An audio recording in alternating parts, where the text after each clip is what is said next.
et ami de Max et Mireille Warszawski, car je voudrais associer son épouse à cet hommage comme il l'aurait certainement voulu.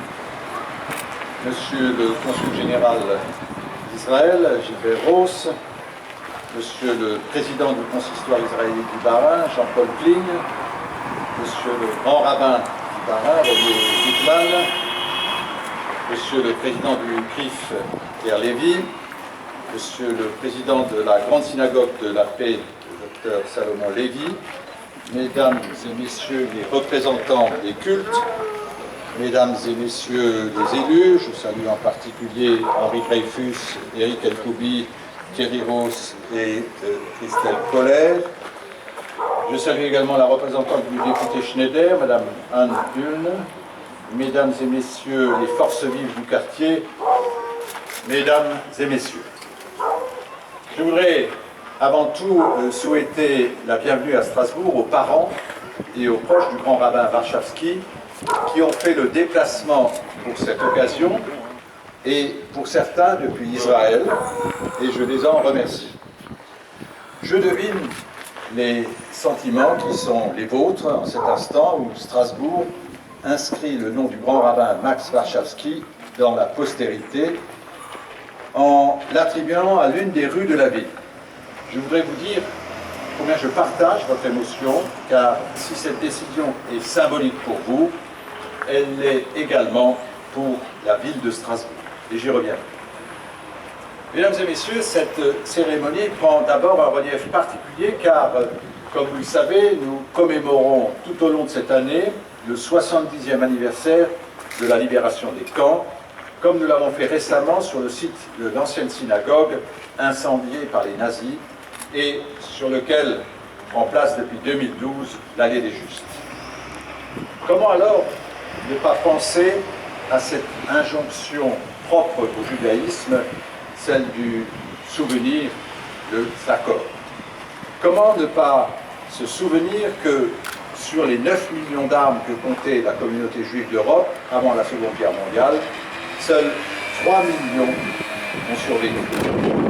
Comment ne pas se souvenir que la mécanique folle du projet nazi, dont aucun livre d'histoire ne pourra jamais rendre compte, visait tout simplement à éradiquer toute présence juive en Europe. Comment surtout ne pas se souvenir aussi qu'en dépit de l'impossible réparation telle barbarie, dès le lendemain de la guerre, l'histoire nous mettait au défi de faire échec à ce projet diabolique et nous inviter à construire la paix.